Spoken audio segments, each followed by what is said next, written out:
Welcome back to civil tech. Assistant എഞ്ചിനീയറിങ്ങിന് ചോദിച്ചിട്ടുള്ള കുറച്ച് പ്രീവിയസ് ക്വസ്റ്റ്യനാണ് നമ്മൾ ഇന്നത്തെ വീഡിയോയിൽ ഡിസ്കസ് ചെയ്യാൻ പോകുന്നത്.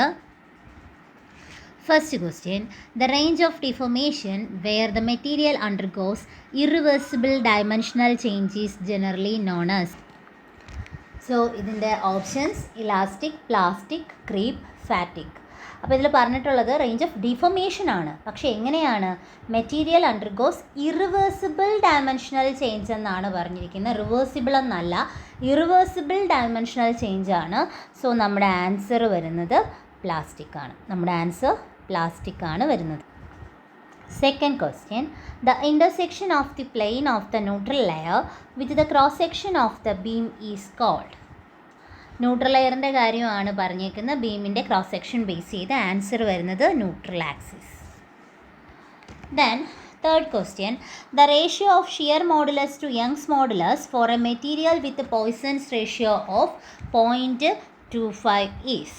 അപ്പോൾ റേഷ്യോ ആണ്. അതും ശ്രദ്ധിക്കേണ്ട ഒരു കാര്യം, റേഷ്യോ എന്ന് പറയുന്നത് Young's modulus by shear modulus അല്ല ചോദിച്ചേക്കുന്നത്.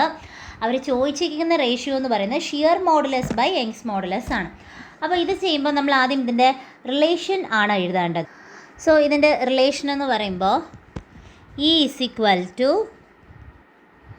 2g 1 + μ ആണ് വരുന്നത്. Okay, E is equal to 2g × 1 + μ ആണ് വരുന്നത്. സോ ഇതിൽ നമുക്ക് പോയ്സൺസ് റേഷ്യോ തന്നിട്ടുണ്ട്. അപ്പോൾ E is equal to 2g × 1 + point ratio, Poisson's ratio 0.25 ആണെന്നുണ്ട്. അപ്പോൾ E is equal to 2g × 1 + 0.25 1.25 എന്ന് കിട്ടും. അപ്പോൾ മാക്സിമം ഇവിടെ വച്ച് തന്നെ ഈ 1.25ഉം അതുപോലെ 2ഉം കൂടെ ഇൻറ്റു ചെയ്ത് സോൾവ് ചെയ്യുക. നമുക്കപ്പോൾ ഇവിടെ കിട്ടുന്നത് 2.5 × g എന്ന് കിട്ടും. ഈ ഒരു സൈഡിൽ കിട്ടുന്നത് 2.5 × g ദെൻ E.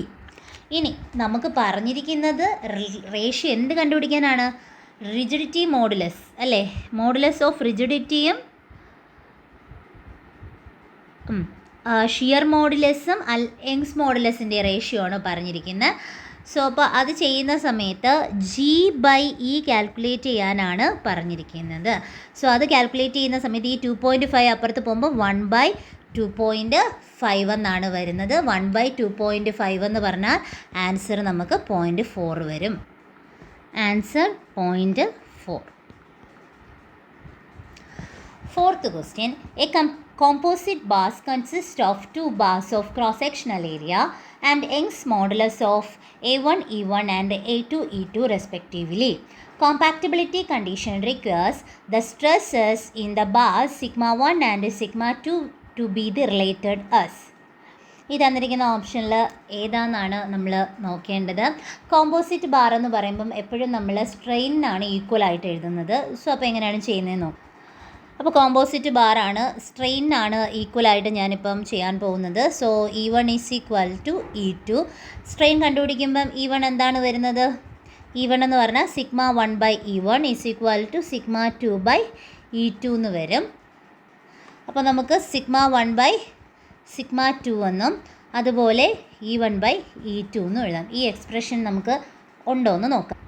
സോ ഉണ്ട്, ഓപ്ഷൻ സി ആണ് നമ്മുടെ answer. Next question, the failure of a material below the yield point when subjected to repeated stresses is known as. Repeated stresses ആണ്, ഫാറ്റിഗ് ആണ് വരുന്നത്. Sixth one, introduction of an internal hinge in a simply supported beam. വെറും simply supported beam അല്ല ചോദിച്ചേക്കുന്നത്, അതുകൊണ്ട് തന്നെ question ഒന്ന് ശ്രദ്ധിക്കാം. അപ്പോൾ സിംപ്ലി സപ്പോർട്ടഡ് ബീമിൽ ഇൻറ്റേർണൽ ഹിഞ്ച് വന്നാൽ എങ്ങനെ എന്നുള്ള കാര്യമാണ് പറയുന്നത്. ഉറപ്പായിട്ടും സിംപ്ലി സപ്പോർട്ടിൽ ഇൻറ്റേർണൽ ഹിഞ്ച് വന്നാൽ അത് അൺസ്റ്റേബിൾ ആവും. എന്ന് പറഞ്ഞാൽ സ്റ്റാറ്റിക്കലി ഡിറ്റർമിനേറ്റ് ആയിരിക്കില്ല, അതൊരു അൺസ്റ്റേബിൾ കണ്ടീഷനിലോട്ടായിരിക്കും പോകുന്നത്. Okay, seventh question, a stress is analysed assuming that. ഒരു സ്ട്രെസ് അനലൈസ് ചെയ്യുമ്പോൾ താഴെ പറയുന്നതിൽ ഏത് കാര്യമാണ് നമ്മൾ നോക്കുന്നത്? The load are applied along the axis of members only. Okay, മെമ്പേഴ്സിന് അലോങ് ആയിട്ട് ലോഡ്സ് ആക്ട് ചെയ്യില്ല ട്രസ്സസിൽ. അസംഷൻ പഠിക്കുന്ന സമയത്ത് നമ്മൾ പഠിക്കുന്ന കാര്യമാണ്. The loads are applied at the joints only. So അത് നമ്മൾ എടുത്തു പറയുന്ന കാര്യമാണ്. അതിൽ നമ്മൾ എടുക്കുന്ന കേസിൽ എപ്പോഴും ലോഡ് ആക്ട് ചെയ്യുന്നത് ജോയിൻസിലൂടെയാണെന്ന് നമ്മൾ പറയുന്നുണ്ട്. ഇതിപ്പോൾ ഒരു ട്രസ്സാണെന്ന് ഇരിക്കട്ടെ, ഇതൊരു ട്രസ്സാണെങ്കിൽ ഇവിടെ ലോഡ് ആക്ട് ചെയ്യുന്നത് എപ്പോഴും ആ ഒരു ജോയിൻസിലായിരിക്കും, അല്ലാതെ മെമ്പറിൽ ആക്ട് ചെയ്യുമെന്ന് നമ്മൾ കൺസിഡർ ചെയ്യാറേ ഇല്ല. അങ്ങനെ ഒരു കേസ് നമ്മൾ എടുക്കാറേ ഇല്ല ട്രസ്സിൽ. അപ്പോൾ ഓപ്ഷൻ ബി കറക്റ്റാണ്. Rotation of joint is not allowed, അതും നമ്മളൊന്ന് മെൻഷൻ ചെയ്യുന്നില്ല. The members undergo flexural deformation. അപ്പോൾ നമ്മൾ 4ലും നമുക്ക് കറക്റ്റ് ഓപ്ഷൻ വരുന്നത് ബി ആണ്. Next question, a funicular arch resist. Funicular arch എന്തിനെയാണ് resist ചെയ്യുന്നതെന്നാണ്.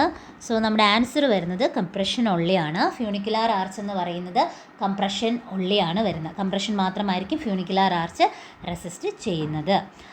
Then kinematic indeterminacy at the fixed support of A plain frame.